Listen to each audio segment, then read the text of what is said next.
Baik, bismillah. Assalamualaikum warahmatullahi wabarakatuh. Bismillahirrahmanirrahim. Alhamdulillahi rabbil alamin.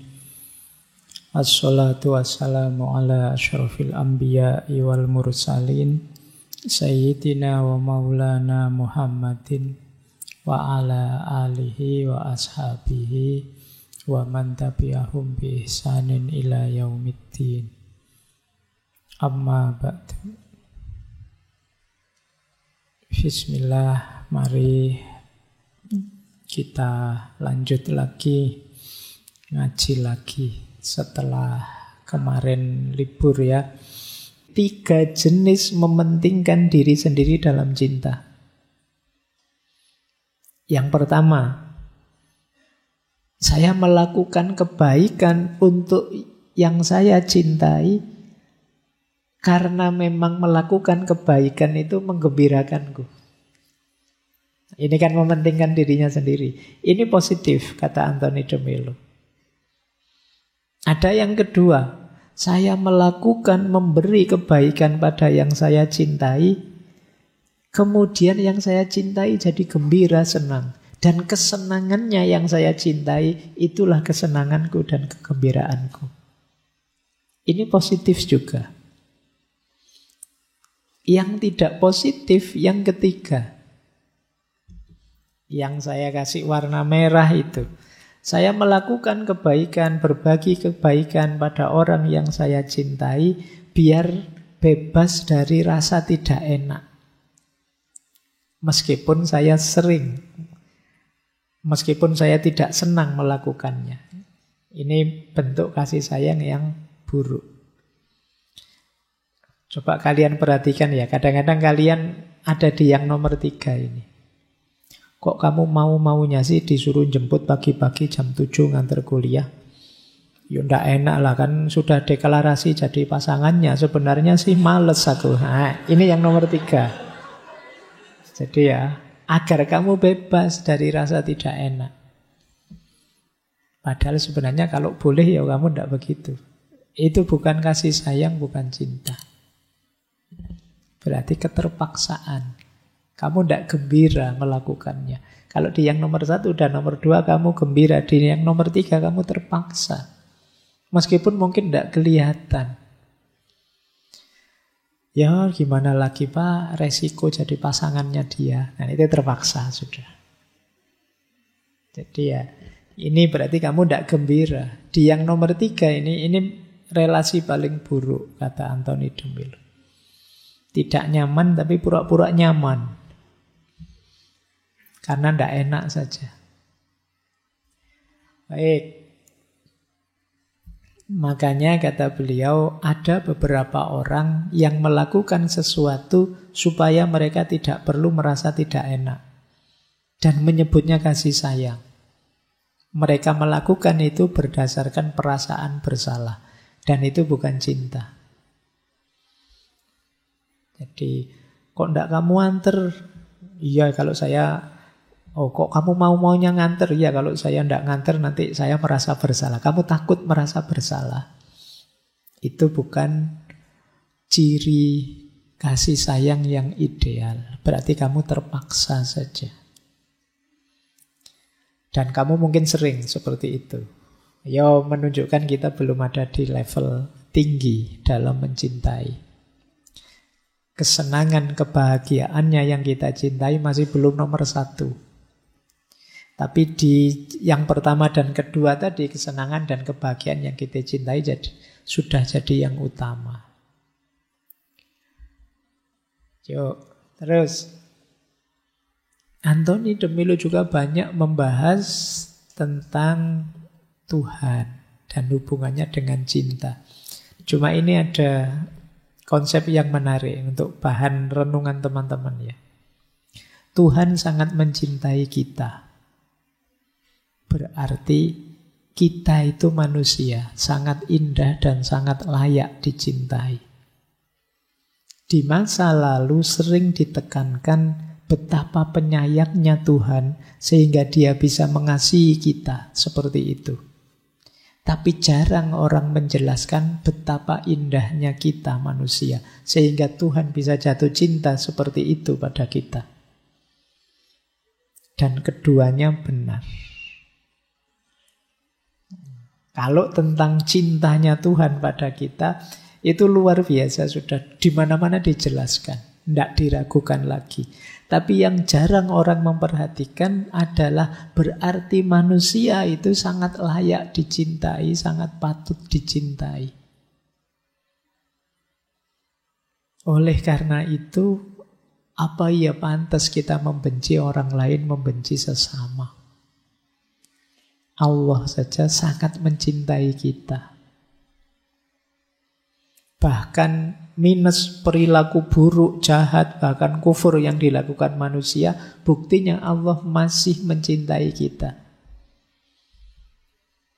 Berarti seandainya dikurangi semua itu pun masih layak dicintai manusia itu sebagai manusia.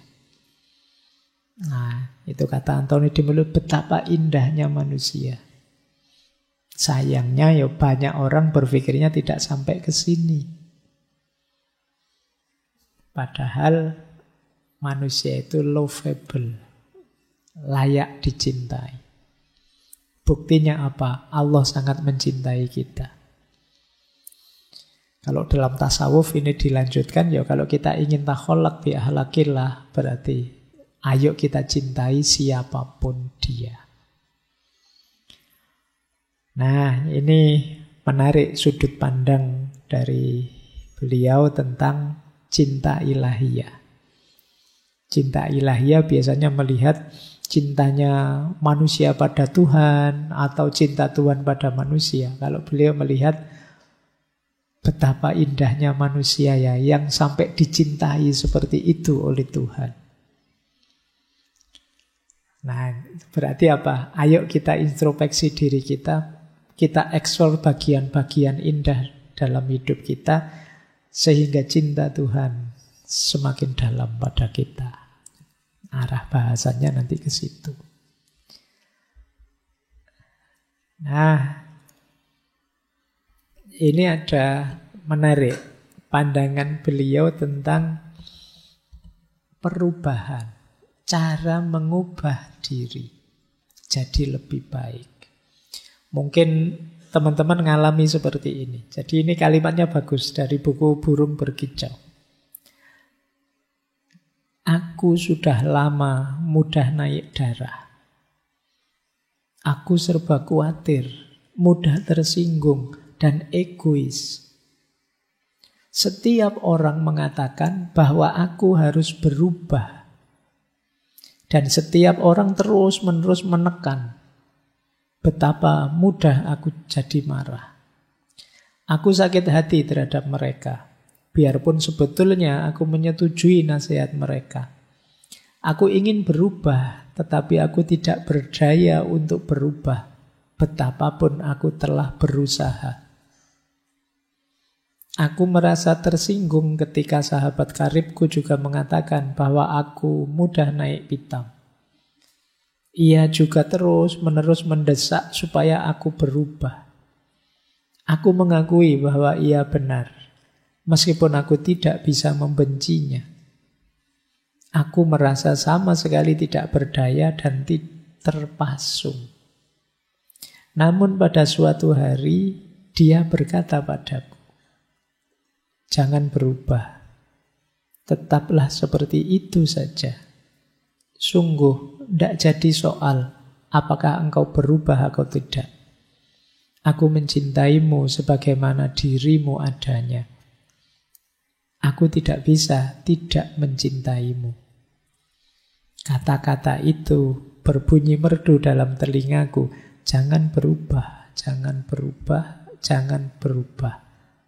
Aku mencintaimu. Dan aku menjadi tenang. Aku mulai bersemangat.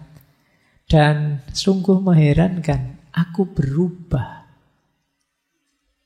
Sekarang aku tahu bahwa aku tidak dapat benar-benar berubah sebelum aku menemukan orang yang tetap akan mencintaiku, entah aku berubah atau tidak.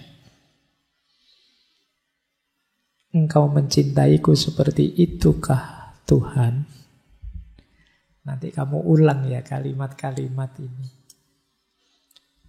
Jadi kadang-kadang ketika kita di-pressure orang habis-habisan, kita tiap hari kan digempur dengan nasihat ini itu, dari ustadz ini itu, disuruh begini, disuruh begitu, dan kita terombang-ambing. Kita tahu kok nasihatnya itu baik. Kita juga tidak bisa jawab, tidak bisa membantah, tapi kok ya sulit mengubah diri kita. Akhirnya pelan-pelan kita stres sendiri, tidak berubah. Maka di pandangan Anthony de Mello ini ada rumus. Justru kadang-kadang ketika ada orang mencintai kita, mendukung kita, menerima kita apa adanya, kita berubah. Kalau ada teman bilang begini misalnya, "Tidak apa-apa kok mas, sampean sholatnya masih bolong-bolong. Tidak saya benci, tidak saya tinggalkan. Kita masih sahabatan, santai sajalah. Nyaman sajalah, dinikmati sajalah." Itu kadang-kadang membuat kita justru tergerak untuk jadi lebih baik. Iya ya, saya sholatnya masih bolong-bolong, tidak enak sama temanku ini. Terus kita malah tergerak lebih mudah berubah. Tidak apa-apa kok kamu cerewet, aku masih temanmu, aku tetap akan sayang padamu secerewet apapun kamu. Itu biasanya kita pelan-pelan ngerem sendiri untuk tidak terlalu cerewet. Ini rahasia menarik tentang perubahan. Justru tergerak kita untuk berubah saat dicintai, bukan saat dimarahi, dinasehati, dikritisi, dan lain sebagainya. Nah, kita tarik lebih tinggi teori ini, mari kita sadari bahwa mungkin kita tidak ketemu orang yang mencintai kita dan mendukung kita tadi. Tapi ayo kita sadari, Allah pasti mencintai dan mendukung kita. Masa dicintai manusia saja membuat kita tersadar mau berubah? Apalagi kalau kita sadar Allah sangat mencintai kita. Sayangnya kita sering melupakan variabel Allah tadi. Makanya kalimat terakhir itu, engkau mencintaiku seperti itukah Tuhan?